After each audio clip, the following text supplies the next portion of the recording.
Everyone's heard of the JAL Pass. You might not know this, but prices are set to increase dramatically. So in this video, we'll be exploring some alternative ways you can explore Japan without the JAL Pass.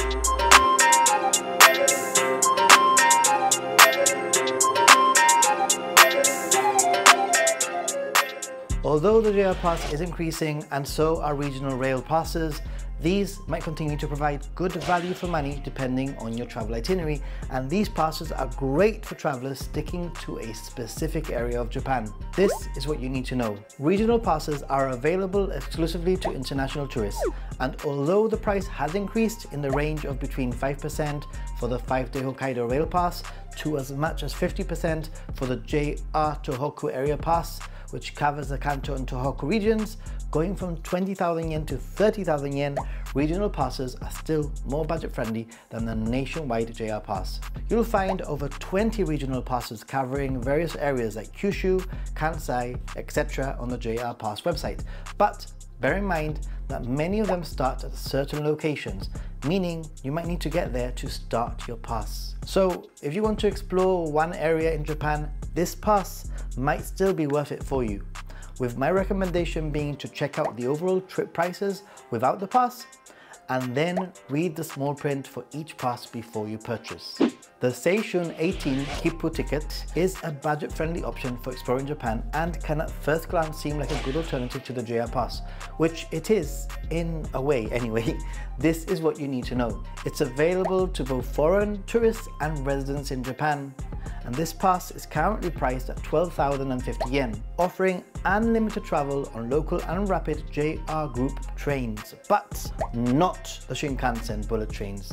Limited express trains and sleeper trains are also not included. These tickets go on sale only 3 times a year during the 3 main holiday periods in Japan and cannot be used year-round. So if you happen to be traveling Japan around these dates, it might be something that you want to consider. The ticket allows for 5 redemptions and can be used on non-consecutive days.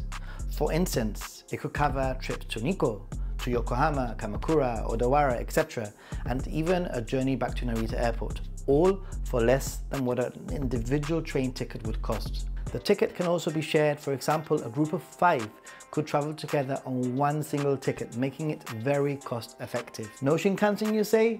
Here's what I would do and how I would use it. Discover Japan's lesser traveled to and equally enchanting cities. For example, stopping at Shizuoka for a night, Nagoya perhaps, before arriving at Kyoto and then returning via different cities. Use the pass to explore some of the areas you might not have considered. I promise you'll be surprised.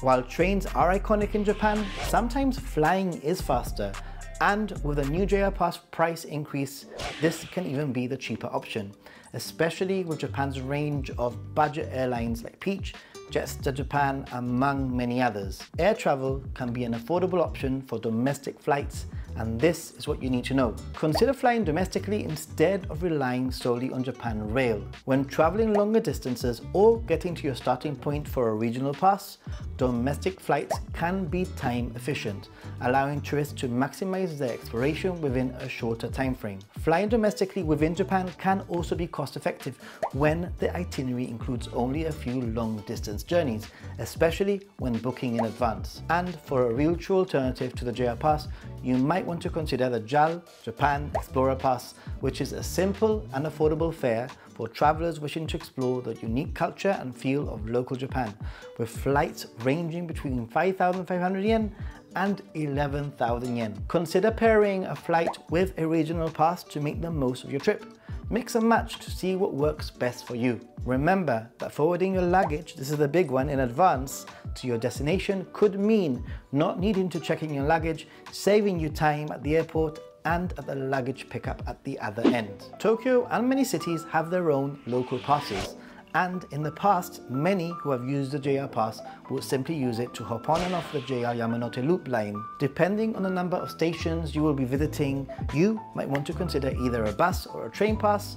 This is what you need to know. These passes are usually perfect for intensive city exploring. For example, Tokyo's 24-hour Metro Pass is valid on all of Tokyo's metro and Toei subway lines, available in 24 hours, 48 hours and 72-hour passes. These are a must for urban exploring, especially since Tokyo's metro and Toei subway lines are so extensive. Other passes that are noteworthy include Osaka's Amazing Pass, which amazingly provides use of subways and city buses within Osaka, plus free admission on many of Osaka's popular tourist attractions. However, it is important to note that due to over-tourism, some cities are slowly removing passes, like in Kyoto, which is removing the one-day bus pass.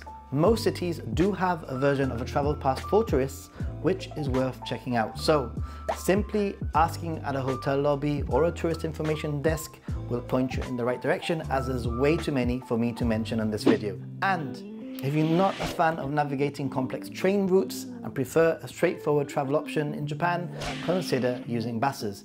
This is what you need to know. Wheeler Express offers the Japan Bus Pass, which offers unlimited bus travel across the country, excluding Hokkaido and Okinawa. You can select your travel date within 2 months of purchase, and they don't need to be consecutive days. With this pass, you can score significant savings, and you can even opt for overnight highway buses to save on accommodation costs.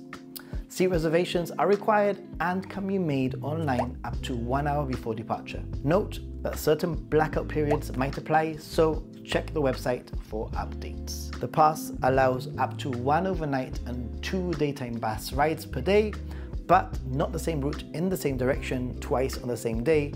Traveling the same route in different directions is allowed. You might also want to consider highway individual buses that are not included as part of the pass, from companies like Wheeler Express or JR Bus, with prices varying by date rather than route. Don't underestimate Japan's long-distance bus network. It's budget-friendly and offers routes the trains don't. And if you plan well, you could make a hotel night saving by traveling overnight with services that include sleeping pods, reclining seats, Wi-Fi, and power outlets too. And finally, car rental can be a great option for the truly adventurous traveler. Why not rent a car, especially if you're looking to explore the more remote parts of Japan? This is what you need to know. Renting a car in Japan can be a practical choice, especially if you plan to explore rural areas where public transportation can be infrequent and inconvenient. It's also beneficial when traveling in groups or carrying lots of luggage. However, in major cities like Tokyo, Osaka and Kyoto, using a car is generally discouraged due to heavy traffic, limited parking and complex navigation. To rent a car in Japan, you must be at least 18 years old and have either a Japanese driver's license or an international driving permit known as an IDP. International driving permits are not issued in Japan but are obtained in your home country, usually for a small fee. So make sure you do this before you travel to Japan if you plan on renting a car. There are many major car rental companies in Japan, including Toyota Rent-A-Car, Nippon Rent-A-Car, Oryx Rent-A-Car, Times Car Rent-A-Car, offering various sized vehicles. Rental rates typically start at around 5,000 yen per day for subcompact cars, with fees increasing for larger vehicles. Although probably not the most affordable choice, it was important to highlight this as an alternative, especially if you're traveling as a family or in a small group of friends. Sharing the cost of a car hire can become much more affordable, and it's a good option to include for part of your trip. So, in conclusion, while the JR Pass is great, remember that there's a world of travel options in Japan waiting for you. Whatever your journey, Japan has a way to get you there. And my biggest suggestion is that not one rules them all. Mix and match to create your perfect Japan trip. For example, flying to the north of Japan and traveling back to Tokyo using the Tohoku Pass and hiring a car for some harder to reach locations could make for an affordable option that is time effective and a great alternative now that the JR Pass has gone up in price. And if you're traveling across Japan, my #1 recommendation is to have a data connection to the internet to check maps, train times and opening or closing hours. So why not use my Sakura affiliate link to get your pocket Wi-Fi or travel data or eSIM.